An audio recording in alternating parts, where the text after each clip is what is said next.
Ces derniers jours, plusieurs organisations de la société civile ont donc tenu des conférences à l'effet d'interpeller les autorités de ces trois pays à accélérer le processus de sortie du franc CFA. Sommes-nous en train de nous diriger inéluctablement vers la sortie commune du franc CFA parlant des pays de l'AES? La création d'une monnaie à AES aujourd'hui est nourrie l'idée est nourrie par une certaine opinion de cette partie de la CEDEAO déjà. Est-ce que vous pensez que ces rêves... La banque centrale du Sahel qui est déjà créée, la monnaie sahélienne est créée, ça va donc être l'effondrement du deuxième grand compartiment de la domination néocolonialiste française en Afrique, le franc CFA. La sortie du franc CFA, ce n'est plus qu'une affaire de jour. Quand vous voyez le président Goïta qui sort du Mali, là, ça va sortir du Burkina, aller chez le président Tchani et au lancement de la monnaie. En fonction des priorités, en fonction de ce qui pour elles est le plus important, les autorités sahéliennes vont prendre des décisions. C'est leur responsabilité de décider. Elles peuvent décider de libérer l'avion nigérian et de renvoyer les pilotes nigérians dans leur pays. Ça fait partie du domaine de souveraineté des autorités. Ce sont elles qui décident. Le franc CFA, vestige du colonialisme, appartient désormais au passé.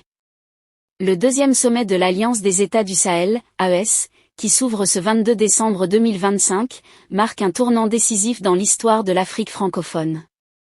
La question qui taraude les esprits, c'est la fin de la mainmise de la France sur la monnaie des pays africains, notamment avec la volonté affichée de mettre un terme à la domination du franc CFA, symbole de la monnaie coloniale imposée par Paris. Ce qui n'était qu'un rêve il y a quelques années devient aujourd'hui une réalité tangible à l'aube de 2026. Le professeur Franklin Nyamsi, expert en relations internationales, a souligné lors d'un débriefing sur l'organisation de ce sommet que la création d'une nouvelle monnaie constitue l'une des préoccupations majeures des dirigeants de l'AES. Cette initiative s'inscrit dans une logique de souveraineté et de rupture avec les pratiques néocoloniales de la France, incarnées par Emmanuel Macron. L'AES, qui regroupe le Mali, le Burkina Faso et le Niger, entend ainsi affirmer son indépendance économique et monétaire, tout en renforçant la coopération régionale. La nouvelle monnaie dont les contours restent à définir, pourrait marquer le début d'une nouvelle ère pour les pays du Sahel, libérés du joug financier de l'ex-puissance coloniale.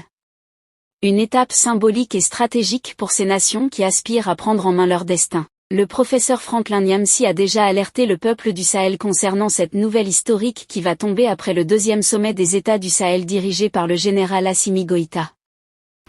J'espère que vous savez que la sortie du franc CFA, ce n'est plus qu'une affaire de jour. Quand vous voyez le président Goïta qui sort du Mali, là, vous allez bientôt voir, ça va sortir du Burkina, aller chez le président Tchani. Il se prépare à la proclamation de la monnaie. Vous avez entendu la déclaration du président Assimi Goïta. Ou bien les difficultés brisent un homme, ou bien elles achèvent de le rendre plus fort. N'oubliez pas qu'il va falloir que nous pilotions nos propres monnaies, que nous nous trompions, que nous nous corrigions. Il va falloir que nous nous regardions dans une glace et assumions nos turpitudes dans l'histoire. Il y a trois types de décisions qui sont attendues. Le premier type de décision sont les décisions structurelles.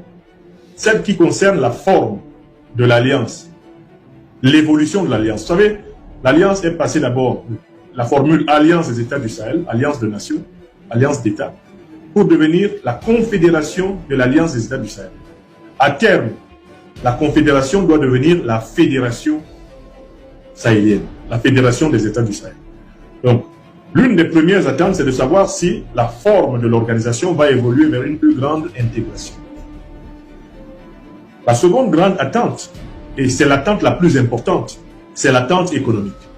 Est-ce que l'Alliance des États du Sahel va enfin briser le mythe de la domination du franc CFA sur la sous-région de l'Union économique et monétaire ouest-africaine?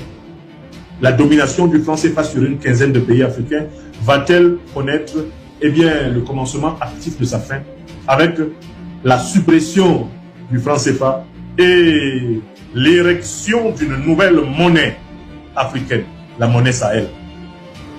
Sur toutes les lèvres, cette monnaie est attendue. Sur toutes les lèvres, les mesures qui seront prises pour une transition réussie entre la monnaie CFA et la monnaie Sahel sont attendues. Et Bamako est rempli de réunions des grands ministres du Sahel. Bamako est vraiment là actuellement, la capitale sahélienne. Il y a à tous les niveaux, entre les trois États, des concertations. La capitale sahélienne, où vous avez la possibilité de rencontrer le plus grand ministre, le plus grand. Est-ce que l'heure est venue de nous libérer du franc des colonies françaises d'Afrique? Est-ce que la décision va tomber? D'autant plus que la banque qui doit héberger la grande monnaie sahélienne, elle est déjà prête. La banque confédérale d'investissement. Il y a un troisième niveau où on attend la confédération sahélienne, c'est l'évolution de son dispositif militaire. Il existe désormais une armée confédérale sahélienne. Il y a un corps militaire composé de soldats des trois nations qui travaillent déjà sur Le professeur Franklin Yamsi souligne que le deuxième sommet de l'AES marque un tournant décisif pour l'Afrique francophone, avec la création d'une nouvelle monnaie sahélienne qui pourrait sonner le glas du franc CFA et de la domination française. Il met en avant trois attentes majeures. L'évolution de l'Alliance vers une confédération, puis une fédération des États du Sahel, pour renforcer l'intégration régionale et permettre une meilleure coordination des politiques économiques et sécuritaires. La création d'une monnaie sahélienne pour briser la domination du franc CFA et affirmer l'indépendance économique de la région. Cette nouvelle monnaie, attendue par les populations, symbolisera la souveraineté retrouvée et permettra de financer les projets de développement locaux. Le renforcement de la coopération militaire avec une armée confédérale et un système de surveillance spatiale unifié pour assurer la sécurité et la stabilité de la région face aux menaces terroristes et aux défis géopolitiques. Nyamsi souligne que Bamako, capitale de l'AES, est le lieu où se concrétisent les rêves pan-africanistes, avec un peuple qui retrouve sa dignité et sa confiance en l'avenir. Il espère que ce sommet marquera un pas vers une Afrique souveraine et actrice de son histoire, capable de prendre en main son destin et de relever les défis du développement et de la sécurité. En somme, le deuxième sommet de l'AES marque un tournant historique pour l'Afrique francophone, avec la fin du franc CFA et la création d'une nouvelle monnaie sahélienne qui symbolise la souveraineté retrouvée. Cette étape décisive vers l'intégration régionale et l'indépendance économique ouvre la voie à une Afrique qui prend en main son destin, renforce sa coopération et affirme sa place sur la scène internationale. Que pensez-vous de cette nouvelle monnaie de l'AES qui va bientôt voir le jour? Laissez votre avis en commentaire. Fini les comptes d'opération. Fini la soumission monétaire.